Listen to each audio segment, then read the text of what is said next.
Hello and welcome to Slightly Nostalgic. My name is Griff and we have watched Toy Story. Changing it up a little bit, doing a movie. We're still going to do Firefly, but I wanted to do something different in between here. So, I recently watched Toy Story 3 and thought it would be fun to go back and watch the very first one. I hadn't seen it in a long time. I don't even know when. Probably at least 10 years. It's amazing how much of it I still remember. Like how much of it I could quote. I don't remember even seeing it that many times. I've probably seen it 2 or 3 times, maybe 3 or 4, but like, it's just that memorable, I guess. And it's referenced so much, and I accidentally quote this movie so much, but anyway, let's get into it. When this movie came out, it was a big deal. I don't know if it was the first ever computer animated major motion picture, but it was one of the first, and I remember it's the first one I remember going to see. It's the first one I remember being really popular, and the animation still holds up for the most part. I mean, especially the toys.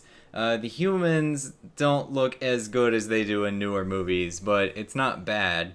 And yeah, for the most part, it's still pretty impressive, which is kind of amazing because this came out a long time ago. Oh wow, 1995. Okay, so I was 9 when this came out. Wow. There are like adults, like actual adults walking around having jobs and living their lives on their own who have not existed for as long as this movie. That's crazy. I did not realize it was that old. Anyway, one of the first things I noticed is how much I like the music. I didn't remember, like I remembered the songs, but I didn't remember really ever being into the music or anything, but it's really good. It's nice. I like it a lot. I also noticed that this kid has a lot of free time. Like, he's got a really wide range of different toys, and he even spends a lot of time drawing on boxes and stuff. Like, I kind of feel bad for this kid. I guess he spends a whole bunch of time alone in his room playing with toys. Like, he's got nothing else to do. But then I remembered this was the mid-90s, so the internet wasn't quite a thing yet. Like, it existed, but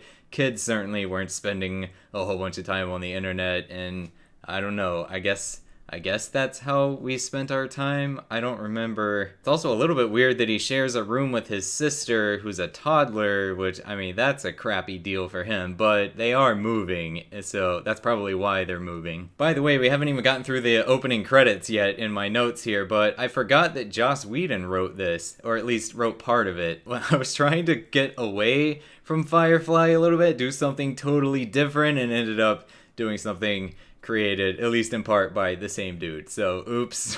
I found a lot of the jokes in these early scenes not all that funny. They're really, really heavy with the toy puns. It's like, do you get it? They're toys. They live like people, but they're toys. So everything is a toy pun, and it got kind of old. But I did have a laugh out loud moment with when Woody is telling Slinky to gather everybody for the meeting, and he says, like, get everybody together and be happy. And then Slinky goes off and he says, be happy! And then Slinky goes like, ah ha ha ha ha ha! Like, it was so weird. Such a weird moment. I found it hilarious for some reason. Okay, so once we get into the actual plot of the movie where Buzz Lightyear is there and he's all delusional, thinks he's a space ranger, and everybody's all impressed with him and everything, this just raises so many questions. And I think I thought about this a little bit before when it came out, and like when I was a kid, I would think like, this doesn't quite make sense, but whatever. But now, like, I really want to try to think through this because,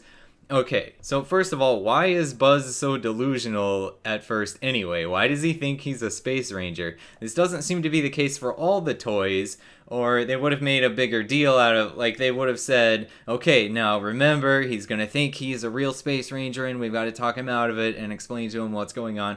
But there were no lines like that. And none of the other toys even seem to notice that he's crazy. Like, they're just really impressed with all of the things that he can do, and they're not really thinking through, like, it's like they're not listening to anything he's actually saying. And then another big question that I've heard raised before, and I don't know that there's been a satisfactory explanation, is why does Buzz, if he doesn't know he's a toy, why does he go limp and act like a toy when humans are around? Why doesn't he talk or move around or anything? you'd think he would try to shoot him with his laser and you would think it was a giant alien or something. Like, what's going on there? They never explain that. Speaking of the laser, he keeps shooting people. Like, every time he's surprised, he just flips out and shoots his laser at them, and then he cools down and he's friendly with them. He doesn't seem to, first of all, he doesn't seem to notice that the laser doesn't stun or kill the person. He has no idea that his laser doesn't work, which doesn't make any sense.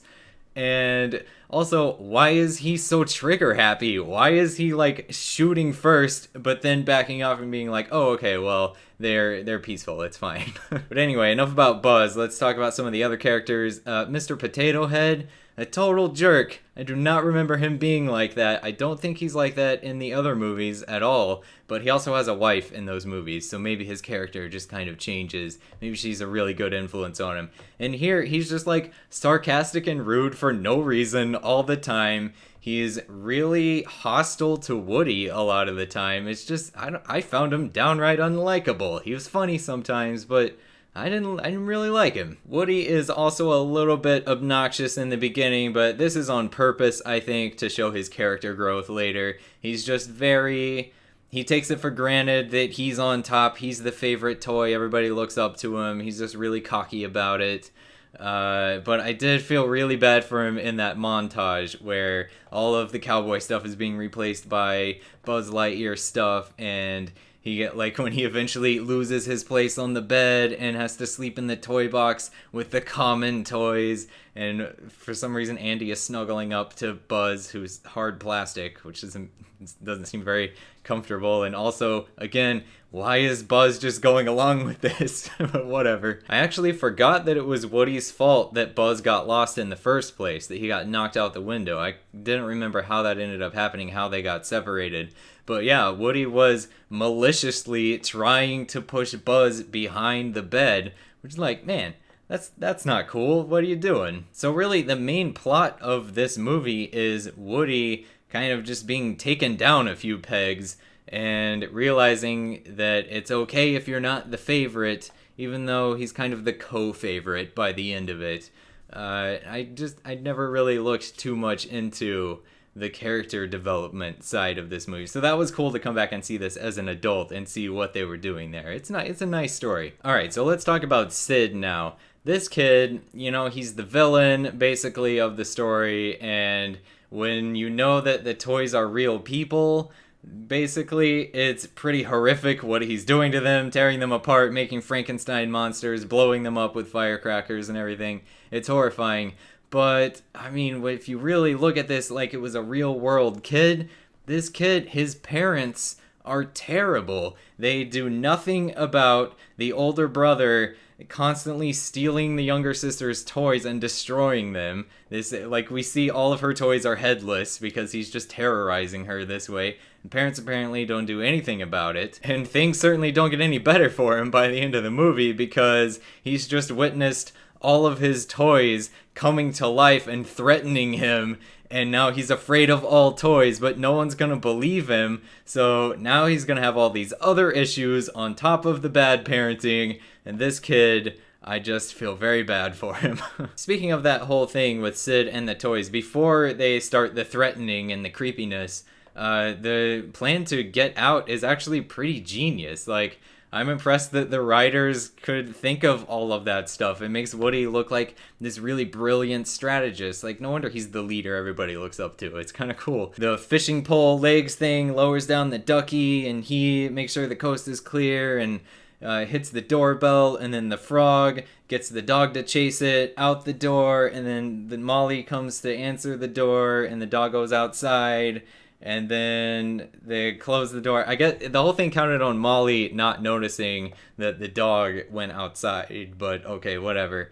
So, but then they catch the frog and they all go back up, and then the dog's left outside. So they're free to leave through the hallway. It's great. And then the last big action scene where they're trying to catch back up to the van is an emotional roller coaster. This thing is done so well. They keep getting so close, and then something goes wrong, and there's some kind of misunderstanding, and then they're way back again, and then they figure out something new, and they get so close, but then something else goes wrong. It's just all this back and forth. It's pretty intense. It's just some toys trying to get to a car, but it's like, it's a really intense action scene. Once it was over, I realized how simple this story was, but how effective it is, and kind of unusual too. It's, I guess, a hero's journey, maybe, a kind of storyline where we see mostly character growth with Woody. There's also character growth with Buzz, but mostly because he was super delusional and now he's not. He just figured out the truth and had to deal with that. So there's a little bit going on with him, but it's mostly the story of Woody and just these two toys getting separated and having to make their way back. And it's just so effective. I really like it. But that's all I've got for this one. Let me know if you have any suggestions for other movies or TV shows you'd like me to do in the future. Like I said, I'm going to finish Firefly, but then I don't know for sure what I'll be doing. I want to do some stuff that is nostalgic for me that I've seen before, and then I would also like to do some things that I haven't seen that lots of other people love, that I've maybe always been meaning to watch or whatever. So if you have things to suggest, that would be great. But either way, thank you so much for watching. I will see you next time. Okay, bye.